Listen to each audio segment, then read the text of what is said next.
1570 AM and W298BX 107.5 FM, Winterville, North Carolina. WNOS 1450 AM and W272EK 102.3 FM, licensed to New Bern, North Carolina.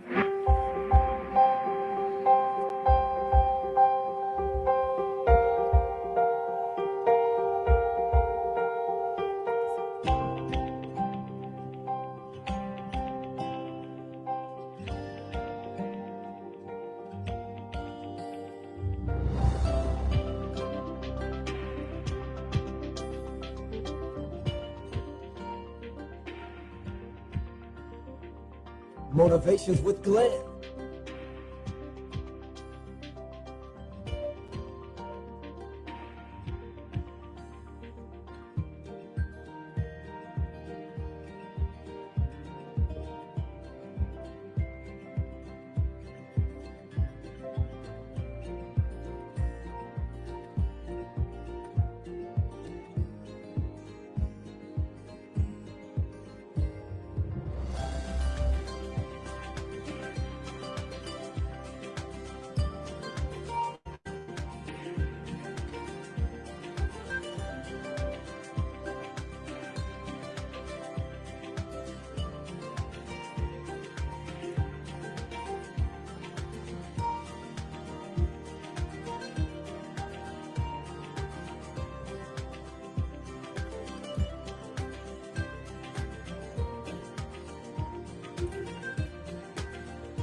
Good day, everyone. Thank you for tuning into Awesome Radio, 107.5 FM, 1570 AM, WECU, Winterville, Greenville, North Carolina. You are tuned into the Glenn Johnson Show, Motivations with Glenn and Apostle Jacqueline Cullins Williams. We're going to do a continuation from last week. One theme we want to discuss off the bat, what constitutes an emergency? I added another page to the document that we didn't have last week.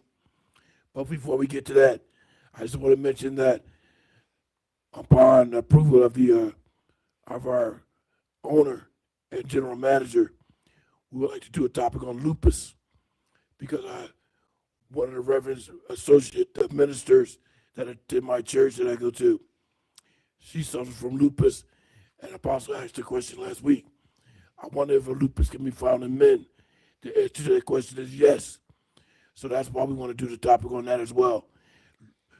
May is Lupus Awareness Month, but you can talk about lupus at any time because it affects a lot of people. Here's Apostle Jacqueline Cullins Williams. Hey, Dr. Glenn, and to our listening audience on today, hello, hello, hello. We're so glad that you tuned in to catch part 2 of our broadcast from last week. I know we learned a lot of things about those blue lights on last week that we talked about, and you have some information. I literally today, as I was coming in, I saw a camera on, and Dr. Glenn is laughing, and I'm laughing too. I literally saw a camera today at one of the intersections, and I said, oh, okay, so right here is where they're watching us. Or they're watching the flow of traffic, or they could catch you when you have run that light or you are going too fast. They can go back and pull that camera and see if you say, well, you say, well, I didn't run the light. You know, they can see you ran that light because that camera is there. So there's a lot that I think that particular broadcast on last week has opened my eyes to. And now I'm looking at my surroundings and I'm like, okay, there's a camera there.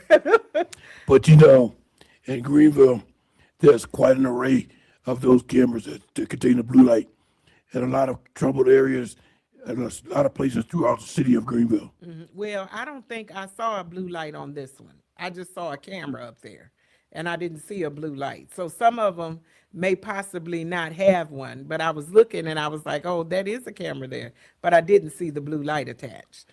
Well, you know, they used to have the red light camera, but they all were dismantled when they did away with it. Last year I think it was. Yes, with the ticket where you could get the tickets, but this still was something up there that looked just like a camera. But I'm looking now, I hope that our listening audience has become more aware and, understanding that sometimes, these things can be used to fight crime. If you say you were over here and you weren't over here, they can look at those cameras and see you were actually over there or at the scene of a crime, getting your license plate numbers, your car make, even sometimes seeing who is in the car.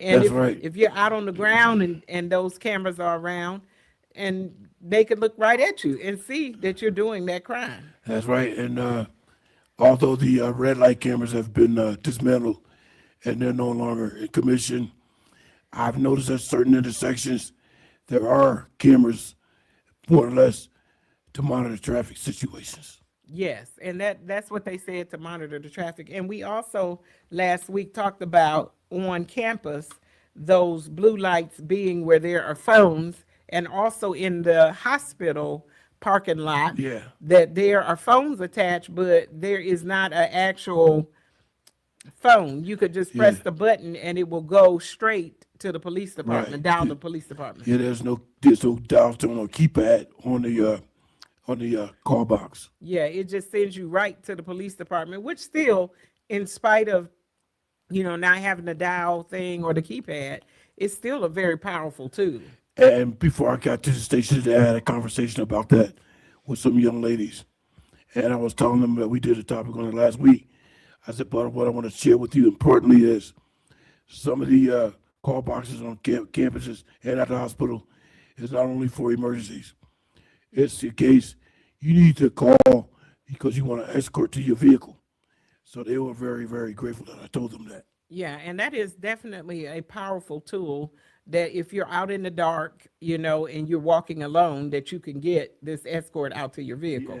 Yeah. And so I think we did last week was a very good topic that we picked up. But one of the things that we did not finish last week, and I left it as a cliffhanger on last week, I asked the question to myself, I think.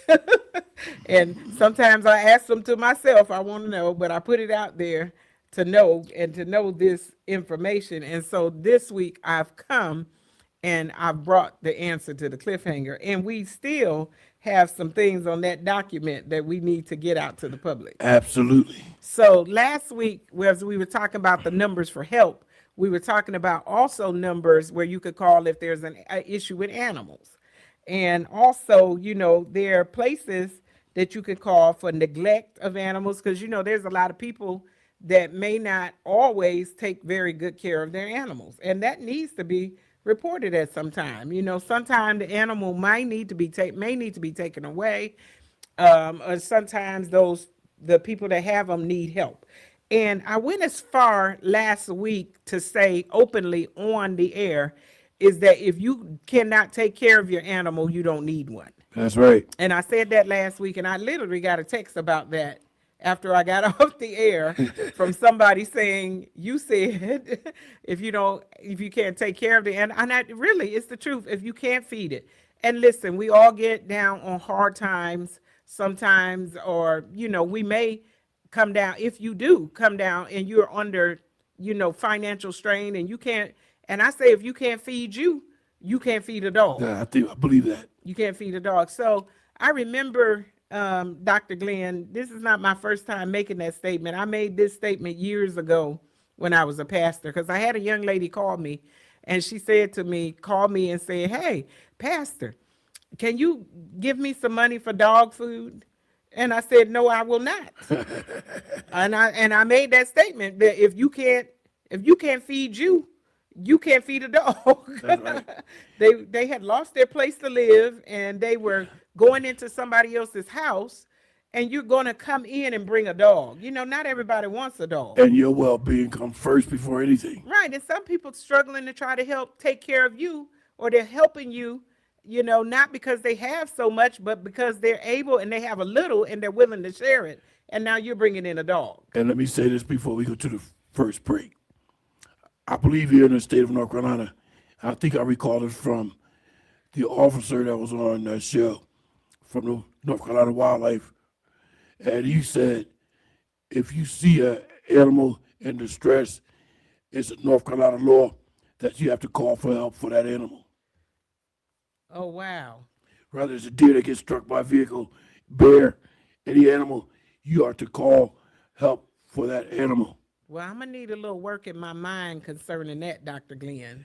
I gotta go back Especially and if it's a research that. law. We need to look at that and cliffhang that for next week to see if that's the law. Because I'm telling you, I think that's what he said. I'm not messing with some wounded animal. You out there on your own. But I think that's what he said. I'm not cruel now, but I mean, I may call somebody if I hit it. But I'm just saying, just to call them and it's dangerous trying to mess with an animal that is been wounded. I mean, even if you run over somebody's dog, I mean, call and tell, I hit the dog or whatever. But Yeah, because that animal might be in distress, and you go to try to aid him, that animal might attack you. I'm gonna say there is no track that might be in distress. If you hit it with the car, it is in distress. It's definitely in distress. It's in distress, and don't try to touch it because they can become vicious when they're wounded. And a dog that doesn't bite might start biting. Hey, we're getting ready to go out on our first break here, and when we come back, we're going to talk, and I'm going to finish that particular about the question about what is an exotic animal, and a few other things on our animal page, and then we're going to talk about what constitutes an emergency. And I think too, there's some great things about nuisance dogs here that we need to talk about because that's a big subject too. And it's a big issue on my list right now. So, hey, we want you to come right back. You could call in today and be live with me and Dr. Glenn on the air. The phone number here is 252-756-2008. Again, you can call right and you'll be live on the air with us. This is Motivations with Glenn and Apostle Jacqueline Cullins Williams, and you're listening to us right here on Awesome Radio. We will be right back. Awesome Radio Network will be spreading the love of Jesus to the male residents at McGregor Downs Help Center, Greenville, with a gift bag for Father's Day on Friday, June 19th. If you would like to help donate, $10 will sponsor a bag. We can be reached at 252-756-3137. Visit our website to see the gift bags for our Mother's Day giveaway, awesomeradionetwork.org. Pictures are also on our Facebook page at Awesome Radio WECU. Look for our logo. We can be reached at 252-756-3137. That's 252-756-3137. Need direction for your life? Here's Pastor Mark Jobe with a word of wisdom. We're talking about pressing forward, how to go forward in life. Some of you don't know how to pray. Get around people that know how to pray. Some of you have been in that circle at your small group, and they say, okay, everybody's going to pray, and they start over there. The next one, and you're counting, okay, it's 2 people over. It's going to be my turn. You're hyperventilating. People think you're under conviction. You're just nervous because you have to pray out loud. You want to learn how to pray? Get around people that pray out loud. I don't know how to pray. Join the intercessors group over there. During service, there's people praying. Hang out for an hour with people praying. You're going to learn how to do it. That was a Bold Steps Minute with Mark Jobe, author of What Now? How to Move into Your Next Season. Learn more at boldstepsradio.org. Awesome Radio. Yes, awesome, awesome. Can you hear it? Awesome, awesome.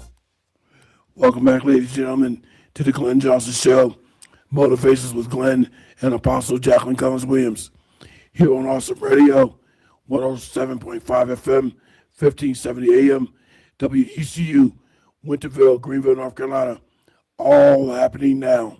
Here's Apostle Jacqueline Cullins Williams. Yes, so we're going to deal with the cliffhanger, and I talked about exotic animals on last week, and I asked what constitutes an exotic animal, but there's a $75 permit fee if you have an exotic animal. And I think a lot of people probably that do have exotic animals don't pay that fee or register that they have an exotic animal. They probably don't even register. And I now, if there ever should be a crime, I feel like if you have an exotic animal and you have not told people are not giving notice around you.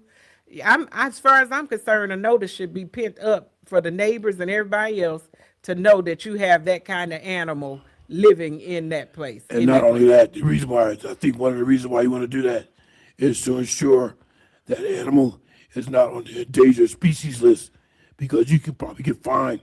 No, you're not, you probably can't get fined. You will get fined. And a lot of other things can happen to you if you have an animal that's on the endangered species list. That's right. Well, I guess I never thought about the endangered species, but I'm talking about, just the fact that you have a that type of animal. Exotic animals are mostly going to be something dangerous too. It's called exotic for a reason. And so I looked it up and said, what is an exotic animal? And it said anything that's not native to the United States. So if the animal came from another country, it's an exotic animal. If it's not native, meaning born here in the United States, that's considered a exotic animal. I believe that so much. And there were other things that constituted an exotic animal. A wild animal. Wild animals are considered, and I mean, even the ones that are native to the United States, if it's a wild animal, is considered an exotic animal. So like if you go out and you catch a raccoon, a baby raccoon, and we know that raccoons are native and they're right around here. I mean, I see some getting into the trash cans and sometimes being run over on the road, and you get the baby and you raise it. Even raccoons, foxes, wolves, bears, reindeers, yak, or even water buffalo. And I thought, we have water buffalo here, but it said water buffalo. But one thing for certain is that any of those animals that are native to the U.S., like if you find a bear cub and you've gotten that cub, you've raised it, and you've even made it domesticated, it's still an exotic animal. Even though you raised it from the time of a cub, if that raccoon, and I'm seeing that being very popular right now. And I've seen a lot of videos out where people are raising raccoons and taking them from a baby and raising them and having them in their house. Yeah. The raccoon crawling all over them and doing all kinds of stuff. Taking them from their natural habitat. From their that's to still, endure. I think they belong in the wild. yeah, that's still an exotic animal. It's Yeah. still a wild animal. Any wild animal that you domesticated is still an exotic animal. And I don't know why in the world anybody would want a wild animal. Well, I'm just saying I wouldn't, but I'm just saying I know that it's very popular now. I've seen the raccoons and people having them, and the kids handling them as pets and getting them. And I'm talking about in inner cities and, urban environments. That's a thing now. It's very popular. And, today I was at school, Dr. Glenn, sometimes things come up and then it's a fad and then it goes out. And I think that's what it is pretty much with the raccoons right now. It's a fad. There are people showing off these raccoons. The raccoon is hanging on them and they're feeding them and treating them just like, a little cat or a dog. And that's one of the other definitions that is said is that that anything other than a cat or dog or farm animal. So anything outside of that, there are people that you can go and buy an exotic animal out on, there are places that have, fairs and different things where they just come and bring those reptiles and different things. I mean, we've had it expo here, and I think it's already happened this year. Reptile expo, where you could just go and buy a dangerous snake, a poisonous snake. You could buy, the anaconda and python. You could buy them as small, little small babies and raise them. Those are exotic snakes. You think those people everybody that's buying those things are paying that fee? Mm-mm. No, they're not. They're not. They're probably not. They're probably not even reporting that they have it. That's right. And some of them are trying to, create where they're, making more babies so they can sell them and that type of thing, being a farm or whatever. that people are not telling that they're doing those things. But I'm thinking that in my mind that at those type of exhibits, they should be required to pay the fee before they get the animal. Apostle, can I ask you a question? Sure. Just keeping with this topic, do you think that humans have an animalistic behavior? Some people. Oh, I've met a few people.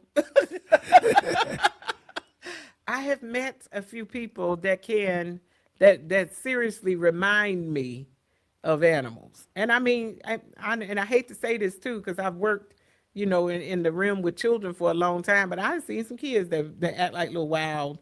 I'm telling you. Like Tasmanian devils. Little wild animal, no home training or whatever. And the reason why I mentioned that, I had a former girlfriend, and I could believe she had an animalistic behavior. She used to cease down, and nobody to this day could figure out how she succumbed to death, but they found her floating in a lake one time where we lived at. I honestly think she committed suicide. Yes, I was going to say a fad, and I saw this name today while I was when I was at work, and they used the word hippie, and the kids had no clue what a hippie was. All back in the 60s and 70s. Yeah, they had no clue. Well, I haven't heard that word in a long time. Free-spirited. So I watched the teacher who is beyond the hippie, he was born after the hippies, try to explain what a hippie was. Yeah. And he was trying to explain to the kids what a hippie was. And he said, one of the things he said to them, and then they didn't understand that. He said, and a lot of them were potheads. Yeah. So after he said that, the kids don't know what pot is. They don't use that word now. And one of the kids came over to me and said, well, what is pot? Is it like a crackhead? Marijuana. Yeah, and I said marijuana, and the kid went, oh, okay. Yeah, but back in the day, not only using marijuana, they were experimenting with LSD, hallucinogenics, and all kinds of stuff. Yes, and I was describing what the hippies look like with the long hair and those Long headbands. hair, bell bottoms. Yeah, them bell bottoms and those psychedelic colors. Yeah. And I told the young man, I say they kind of look like homeless people to me. That's right. But a lot of them had money too. It's not, it wasn't just, we couldn't generalize it like that. But when I showed the pictures, I mean, the kid looked like, yeah, these do look like some homeless people. And the majority of them have a Volkswagen van. Right, yes. With the peace sign on They had it, and they were always protesting something. Always protesting. And look, I don't know what happened to the hippies. They just went out. It was sad, just, it just faded out. It So just faded out. They had a lot of political voices and different things too. They wanted free this and everything to just not have any rules. I think a lot of things concerning the government. And so, one thing too, before we go out on this break, that I said that I don't remember that any hippies were black people. I don't believe so. I don't know. Maybe there were some, but I didn't see any in the pictures now. They probably partook in some of the events that they did, but I don't recall a black person being a hippie. Yeah, I think that was not for our race. Hey, we're getting ready to go out on another break, and I know that brought back some memories when I said the word hippie to some of you older people. So, hey, I'm thankful that you could go down memory lane. If you want to add something to this conversation, you can call in and be live right here on the air with me and Dr. Glenn. This is Motivations with Glenn, and you're listening Motivations with Glenn and Apostle Jacqueline Cullins Williams, and you're listening to us right here on Awesome Radio. Call in. You want to say something about hippies? Were you a hippie? Call in and tell us. We'll be right back. Living on the edge may feel normal, but it can also get exhausting. Hi, I'm Rob West with a Faith and Finance Minute. Proverbs 21:20 says, "The wise store up, but fools gulp theirs down." That's a picture of margin. The wise don't spend everything, they leave room. For many people, every dollar already feels accounted for, and when there's no margin, even small setbacks can feel overwhelming. A surprise expense or change in income quickly becomes a crisis. Margin creates breathing room. It gives you space to rest and creates room for generosity, so you can give when God prompts, not just when it's convenient.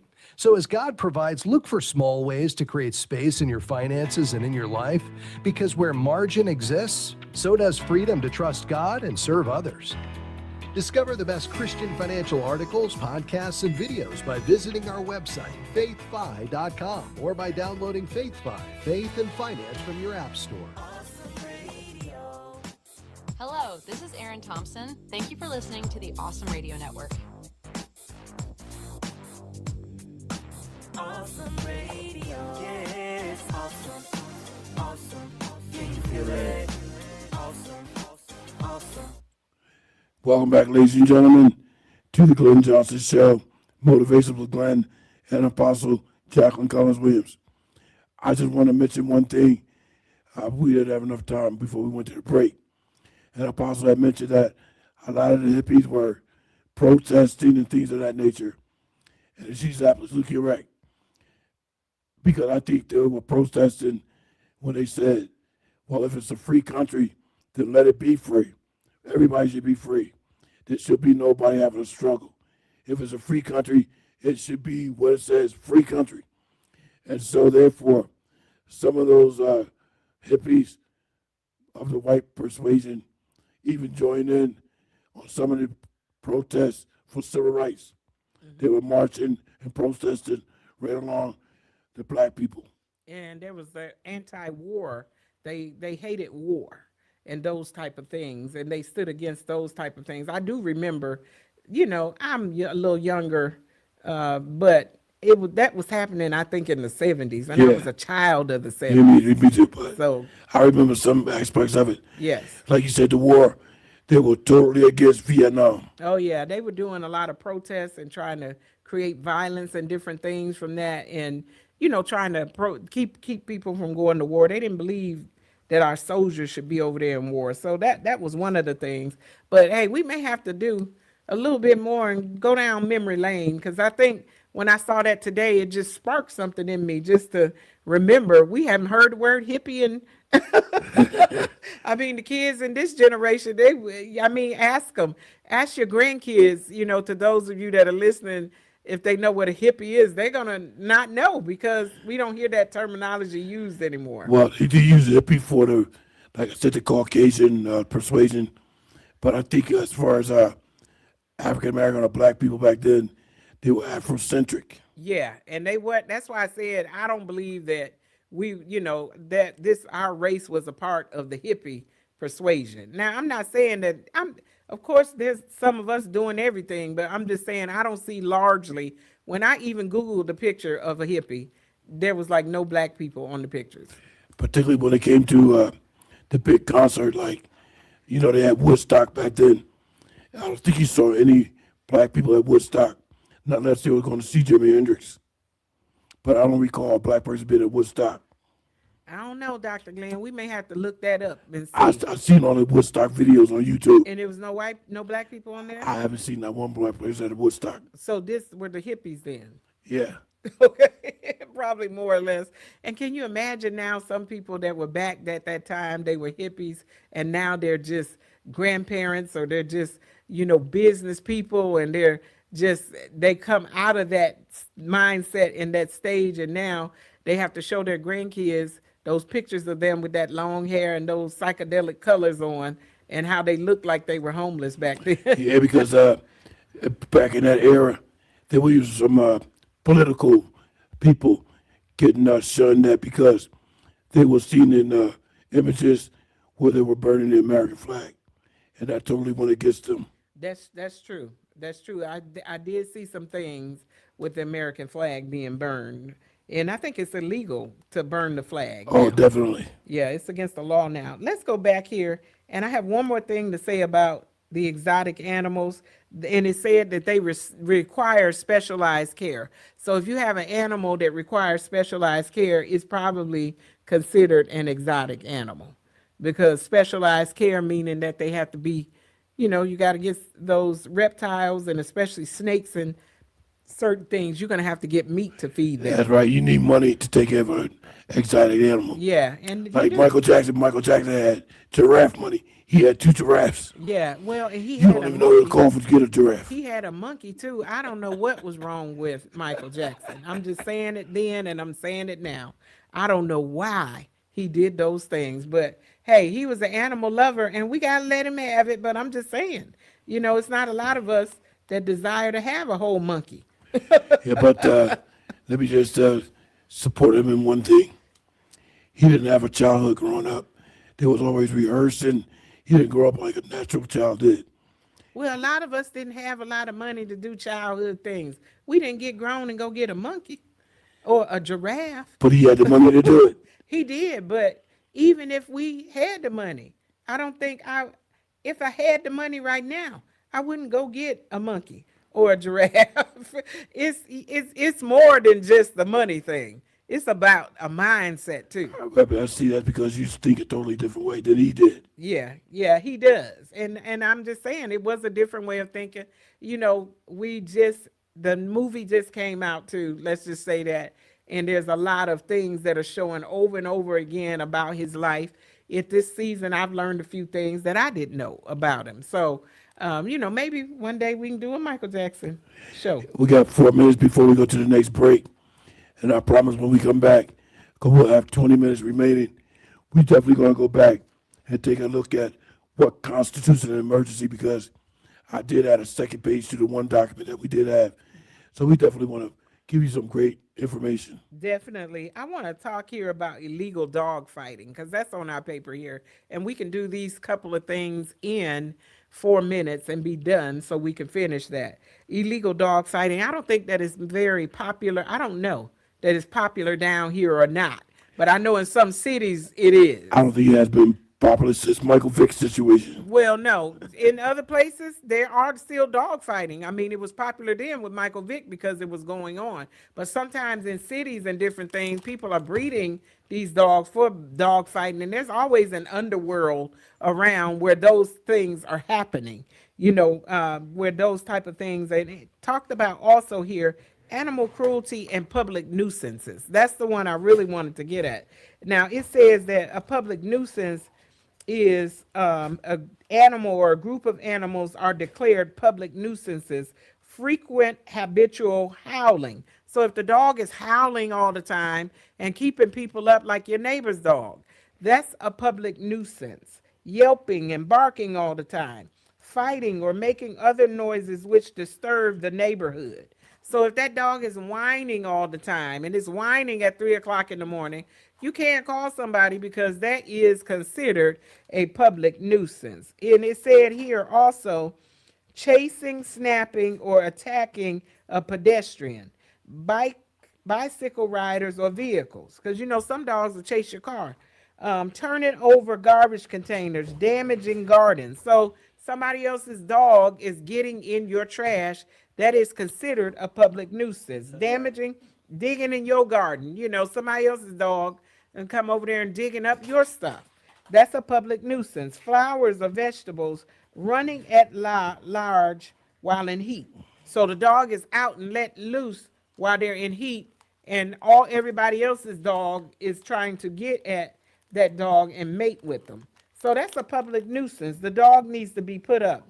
It said by virtue of the number or type of offensive or danger to the public health, safety, or welfare, or an act, noise, or condition created which is offensive to people or destructive of real or personal property.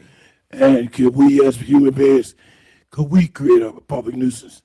Just like the animals, yes, if you're somewhere causing distraction all the time and creating a uproar in the community, that is considered a public nuisance. Well, and you could be arrested for it. And that loud music too. You up getting ready to go to work in the morning and boom, boom, boom, boom. Somebody has their music loud. Think about that. And I'm not saying that you can't ride down the street with it, but I'm saying you started your car and it's sitting there playing and waking up everybody else in the neighborhood. And if you can't be arrested for it, you will be cited for it, and it's your citation. Why does everybody else have to share in that, you know, that your music is that loud? So, you know, there's a lot of things that could be public nuisance. It talked about rabies here, also in wildlife in residential areas. So there are some other things. If you want information from these documents, you can email Dr. Glenn and he can give you these. There are some interesting things that we could look at there and some more things that we can go into. But when we come back, we're going to talk about what constitutes a real emergency. Hey, We're getting ready to go out on one more break, and we want you to hang in there and come back with us. Right now, you are listening to us right here on Awesome Radio. This is the Glenn Johnson Show, Motivations with Glenn and Apostle Jacqueline Cullins Williams. And we know that you are enjoying the things that we're talking about today. It's very interested in giving you some good information. Come on back after this break, and we're going to talk about what constitutes an emergency. We will see you in a moment. It's early morning. A parent is getting their child ready for school. Across town, someone's preparing for an important medical appointment. In moments like these, one thing matters most. Who can you trust to get your loved ones there safely? That's where Emmaus Travels comes in. Founded in Greenville, Emmaus Travels was built on one mission: to provide safe, dependable rides for students and adults needing medical transportation in Eastern North Carolina. Our drivers aren't just drivers. They're trained, vetted, and compassionate people who understand that every ride matters. Because to us, it's not just about getting from point A to point B, it's about peace of mind. It's about knowing your child is in good hands, your loved one is cared for, and every journey is handled with respect. So when you're making that important decision, choose the one that truly cares. Learn more at EmmausTravels.org or call 252-412-3169. That's 252-412-3169. Emmaus Travels. We go the extra mile. Welcome back, ladies and gentlemen, to the Glenn Johnson Show, Motivations with Glenn and Apostle Jacqueline Cullins Williams. Let me just briefly say, I am a movement by myself, but with Apostle Jacqueline Cullins Williams, a force when we're together. Here's Apostle Jacqueline Cullins Williams. Definitely, Dr. Glenn. This show is very powerful, and I enjoy bringing a element of laughter sometimes here. Sometimes we get the clowning on this show, and we laugh. If you don't want to laugh, you might not need to listen to us. And, you know, sometimes I say things sarcastically, but I'm sarcastically serious about mine. If I say it, it's usually, you know, what I feel. It definitely is. If I say, you know, I don't like animals like that, it's the truth. Yeah, can I respond to that? Yes. Someone recently once told me, he said, what I like about Dr. Johnson, like I'll be on a lot of virtual meetings and stuff. And one associate said, what I like about Dr. Johnson is, although he's humorous, he like comedy and humor, well, he's always serious. Definitely. And that's what I like to be. I'm funny, but I like to be serious. Oh, yes, definitely. Well, I do love to laugh. Life is too short not to laugh.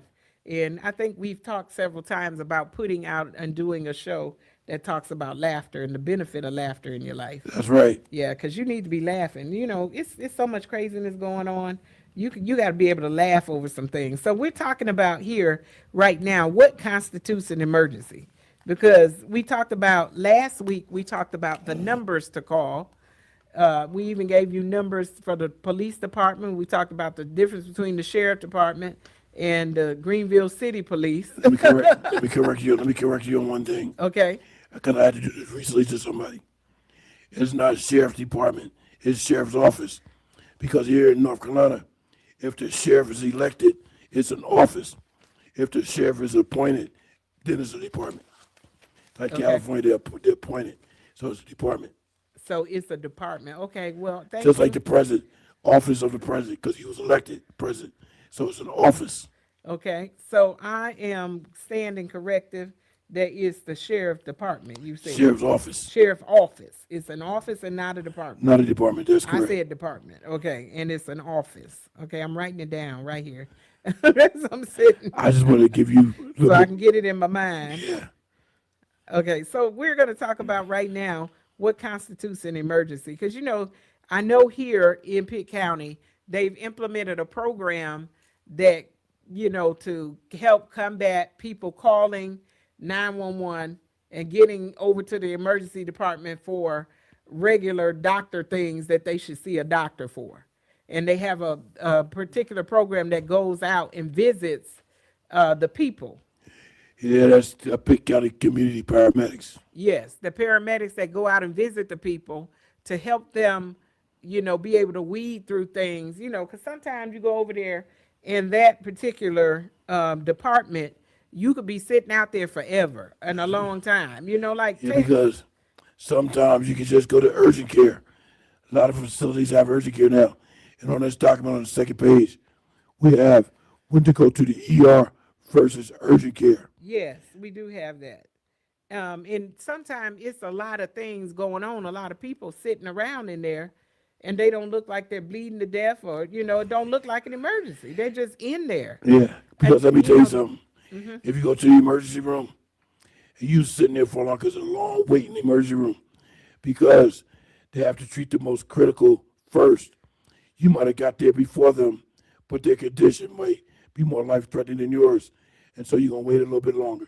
Yeah. If you're sitting there for 2 hours, now all of a sudden somebody come in, cardiac arrest, who you think they're going to treat first? Well, look, it don't be no 2-hour wait over there. It never been 2 hours. I never seen 2 hours. It's more like 4. 12 sometimes. You be in there for half the day. You gonna spend a work day in there if you go early in the morning. You gonna be there That's all right. day. That happened to me. Even when I was taken there by ambulance, I still had to wait. Well, I was there recently, Dr. Glenn, and this is nothing, no negative light against the ER department. But there was someone in there that was screaming, "Help!" And I mean, they were in the ER part back there, just screaming over and over, "Help!" And I'm like, what is going on? And I could just hear it all over back there. They're screaming help, and they're sitting right out there. Well, it looks like they wasn't doing anything for them. They needed to go see about them. But I mean, it was like the person did it for like an hour. They were screaming, "Help!" And I'm thinking, you're sitting across from the nurse's station. The nurse is sitting right there looking at you, screaming help. You know what I think? Couldn't deal with that. You know what I think? I think they were accustomed to that person, and probably they thought or figured out that person wasn't that seriously in jeopardy. Yeah, they wasn't. I don't feel like the person was, but still, it was the way that it was being done. Like, go get him or something, pet him. Because they probably were all used to that person. noise. They were used to that person coming in with that demeanor. Yeah, and that's why that particular program that you mentioned is so valuable to get other people, and we need to know what constitutes an emergency. An emergency is any sudden, unexpected situation that poses an immediate threat to life, health, property, or environment. A medical or safety situation is considered an emergency if it has the potential to result in death, permanent disability, or severe bodily harm. But I'll tell you one thing on that end. First, vice versa. If somebody's in some kind of a medical situation, they're going to evaluate themselves and say, this is an emergency situation. To them, it is an emergency. Yeah, and then it depends on how. I have to say this because I, now in my situation, I care for someone that is ambulatory. And by them being ambulatory, if the doctor's office and things are closed, there is no help for them. So they have to go in the ambulance. So sometimes it may not be as life-threatening, but they have an issue that can only be taken care of by the hospital situation. And I think this is one reason why, now I have a document in front of me for this, but I recall this. That's why here in the state of North Carolina, anybody that's a babysitter have to know first aid and CPR. Yes. Well, I'm wondering, Dr. Glenn, I'm wondering because I know there are unlicensed facilities. I'm still trying to work out this system down here and navigate it as far as how things go, because in the past I owned a daycare, and where I come from there is no unlicensed facilities. You cannot be unlicensed, and if you are unlicensed you can only do 2 kids, 2 families, and that's it. You can do 2 families. If you get more than 2, you have to be licensed. Yeah, I think that's what's in effect here in North Carolina, but I'm talking about babysitters in general, male or female, 16, 17 years old. They have to know first aid and CPR. Oh yeah, for those types, I understand. Now, if you have breathing or chest difficulty breathing, shortness of breath, chest pain, pressure that lasts longer than 2 minutes, that is an emergency situation. You could be having a heart attack, or you could be having something else where you're going to be in trouble with your breathing. That's right. You could be either cardiac arrest or respiratory arrest, so that is emergency. So that's considered an emergency. Neurological, sudden weakness, numbness on one side of your body, slurred speech, facial drooping, sudden confusion, and loss of consciousness. That is an emergency because that definitely could be a stroke. That's right. Or it could be something else. So don't play around with that. Yeah. So let me tell you, there's another condition that deals with the drooping of the face, and people think they're having a stroke and they're not, and it's called Bell's palsy. But Bell's palsy is a nerve problem with something that's in your face, and it'll cause it to droop and look just like you've had a stroke and you have not. So I want you to know that. Let me tell you something. That's why if I go on a date, I prefer somebody that's older rather than somebody younger. I want somebody that knows the signs of stroke. I don't want to be at dinner sitting at the table. She says, "Stop making faces at me." I'm not making faces. I'm having a stroke. That's a good one, Dr. Glenn. Hey, we're getting ready to come back. We need to go out on one more break, and we want you to hang in there. We're going to tell you a few more things that constitute an emergency. This is the Glenn Johnson Show with Apostle Jacqueline Cullins Williams, and you're listening to us right here on Awesome Radio. There's a little time left. You can still call in. We have some good things, and this is a great discussion, and we'd love to hear from you on today. Dr. Glenn? Please call if you can. The number to call, 252-756-2008. You're tuned into the Glenn Johnson Show. Back in a moment. This summer, imagine walking into a quiet office space designed for focus, creativity, and growth. The atmosphere is peaceful, professional, and private. And for just a moment, you can breathe, think, create, and build your business without distraction. From June 1st through August 31st, LJPK Business Center is offering 20% off office space and conference room rentals during their summer savings promotion. Located at 210 South Washington Street in downtown Greenville, LJPK Business Center offers quiet private offices, conference space, private parking, secure print service, free Wi-Fi, plus complimentary snacks, coffees, and teas. Whether you're meeting with clients, launching a dream, hosting a workshop, or simply needing a professional place to work, LJPK Business Center is ready for you this summer. Need more details? Call 252-420-1355. That's 252-420-1355. What's your take on adversity? I'm Lena Abijamra, and this is Today's Single Christian. Most of us have a strong opinion on adversity. We hate it. Yet adversity is the bridge to a deeper relationship with God. Think about it. It's in our point of greatest need that we'll finally get on our knees and ask for help. It's in the middle of a massive flood that we'll cry out to God for a boat. It's in our deepest pain that we look for healing. In Philippians 3, Paul wrote this, that I may know him and the power of his resurrection and may share his sufferings, becoming like him in his death. Do you long to know God more? Have you prayed to know God more? Don't be surprised at the trials and adversity in your life.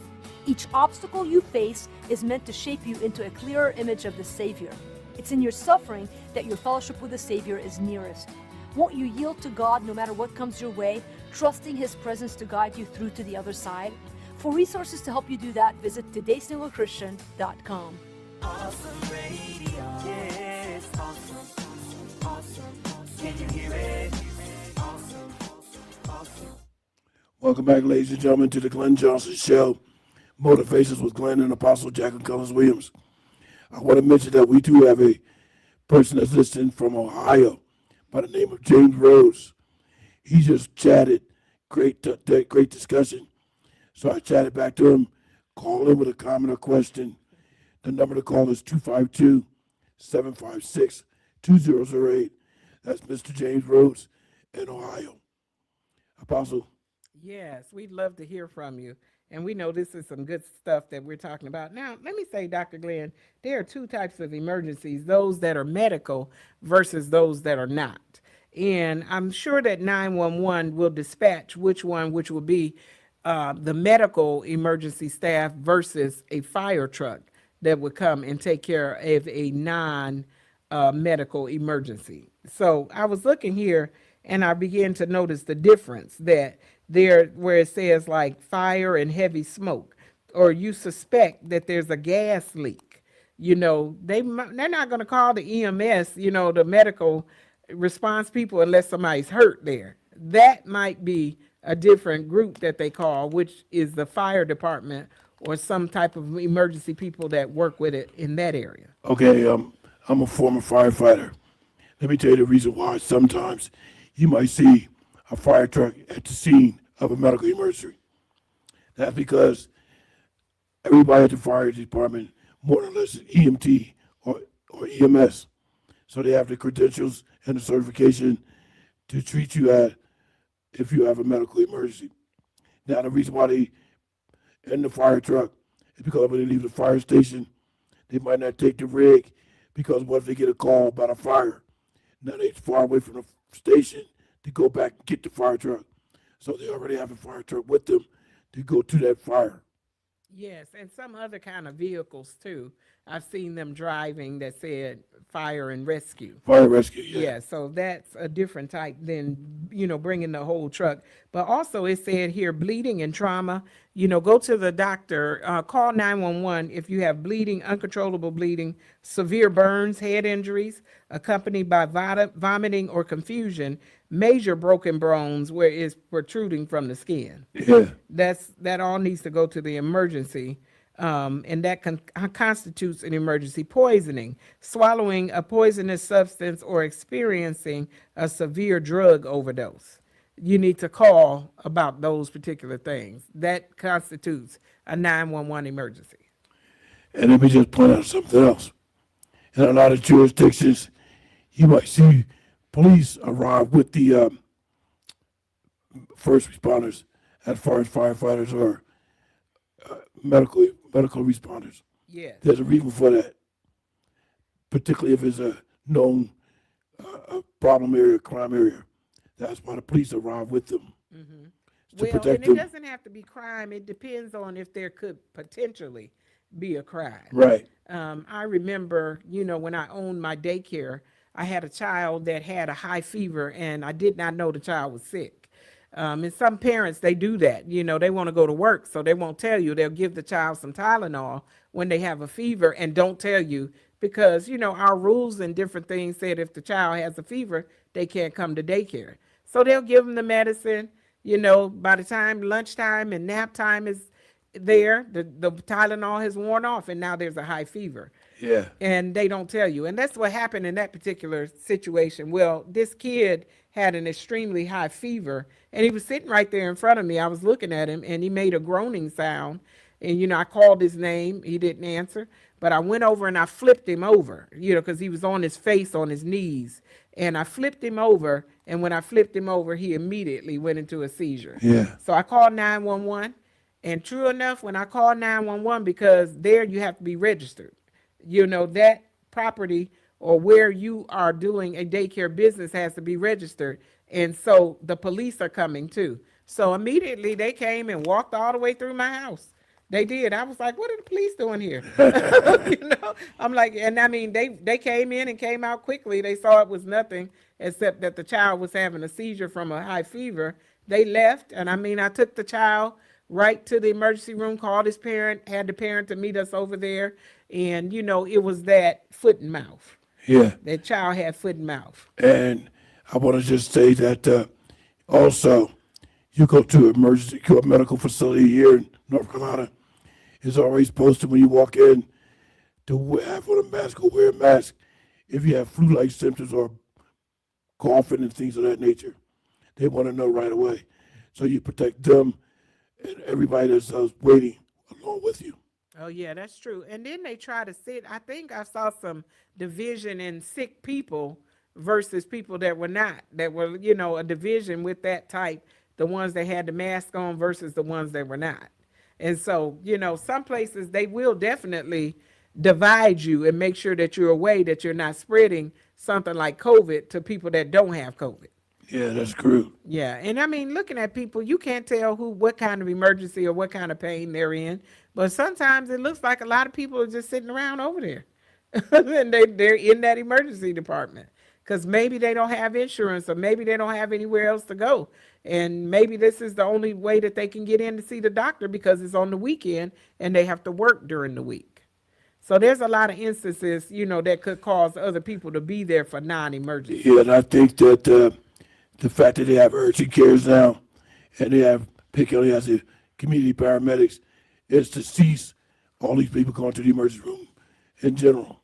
Yes, that's what Dr. Glenn talked about earlier, when to go to the ER versus the urgent care. And it said here, use the emergency room for emergencies that could threaten your life, versus urgent care centers treat problems that aren't life-threatening. Many have x-ray imaging and lab services. Walk-in clinics for best for minor illnesses like coughs, colds, and the pink eye. Yeah, and if they suspect anything further, they will send a referral to your primary care physician. Right, and sometimes they'll send you from there right over in an ambulance. If things are high on you and it looks like you could end up in trouble or into a deeper state of emergency, they too will send you from there to the hospital. That is correct. They will send call an ambulance while you're there and say, you know, this is out of our realm and let's go ahead and get you over to the hospital.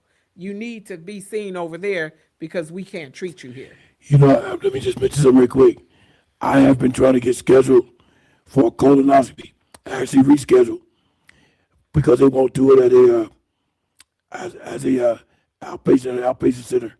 They want me to have it done at a hospital because of my previous tracheotomy. Wow, I can understand that. You can understand that? Yeah. I can't. Because they got to go through there and, you know, maybe they may think it's scar tissue or something. I don't know. They don't have to go through my throat and mouth. They have to go through the other end. Oh, okay. I said You said colonoscopy. yeah, you did. You didn't say tracheotomy. You said colonoscopy. I said they don't want to do it. Let's say the hospital because of my tracheotomy. Well, probably there has to be a reason that they don't want to do it. And, you know, they still have to put you out and probably put some type of mask or something on your face. Maybe they feel like there's some danger. You know what I told them? If you put me to sleep, I don't want you to put me in Michael Jackson's sleep. I want to wake up the way I am. Wow. Dr. Glenn, that's a deep statement. They said, if you don't Michael get out of Jackson here. sleep. Yeah, nobody wants Michael Jackson sleep. Yeah, I want to put Michael Jackson's sleep. I think we're at the end of the show here, Dr. Glenn. Is Yeah, this one- our last little few minutes? Yeah, 1 minute. Oh, yeah. Listen, we want to thank you so much for tuning in. We know we have given you some good information on today, and we're asking you to come back here next week. I think I rattled off about 5 different subjects, but we're going to talk about lupus next week.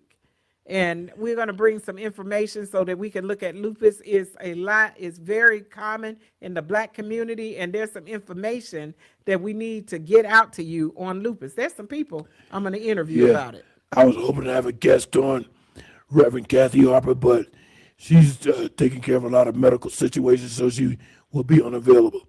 So we have to go with the paperwork and audio clips that we have. Possibly we have 40 seconds. Hey, come on back here next week because we're going to have that subject here and some more things. We want you to tune in every Wednesday because you never know what subject we're going to bring at times. And we want to see you on and we want to see you calling in. This is the Glenn Johnson Show, Motivations with Glenn and Apostle Jacqueline Cullins Williams. And you are, again, listening to us right here on Awesome Radio. We want to see you next week. We want to see you on the line. We want to know that you're listening. Dr. Glenn? I want everybody to tune in next week for our topic on lupus. It's very important because it not only affects females, but males also. So tune in next week. God bless you all.